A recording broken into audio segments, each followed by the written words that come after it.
So another question will obviously consider the conditions that people experienced in the past, and now these days we see technology obviously playing a big role, and there's a debate going on about, for example, some of these new products that can help you swim easier.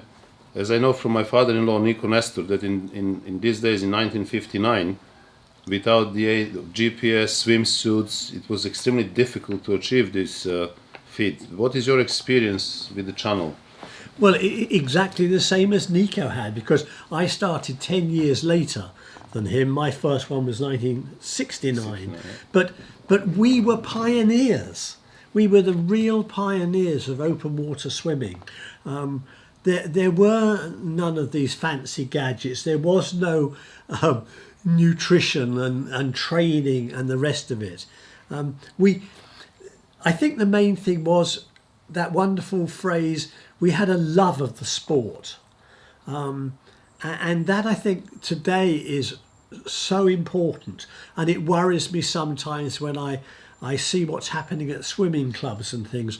Coaches, have the best interests of the club at heart, but I do wonder about the swimmer. Everything is about winning, when really everything needs to be about enjoying it to the maximum. Those who are going to get to the top, the cream is always going to rise to the top. It's a question of spotting those people and pushing them as hard as you can, but also still making sure that they enjoy it. So there is a big difference now. People talk about swimming as a job. Yeah. Swimming wasn't Nico's job. Swimming wasn't my job. I was married. I was a nutritionist. I went to work. I swam in the morning. I swam at lunchtime. I swam in the evening because I enjoyed it, not because I had to win. Yeah, this is the common problem across the board in many sports. Sport has become a big business nowadays, and obviously the athletes are one of the best paid professionals in the world now. Quite. So the issue that you're raising is about passion, and this is what you find lacking today, and this is worrying. Yeah, exactly. It's turned from passion to money. Yes. The motivator now is £50,000 or £1 million, whereas in our day it just came straight from the heart. Yeah. We still had a job to do.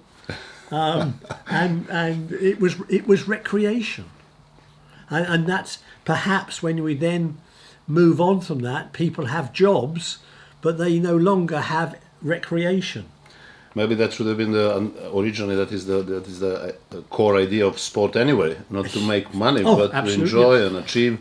Well, I mean, in the ASA, you weren't even allowed to make a penny if you worked as a lifeguard or received any money from writing an article. You were immediately branded a professional and prevented from competition.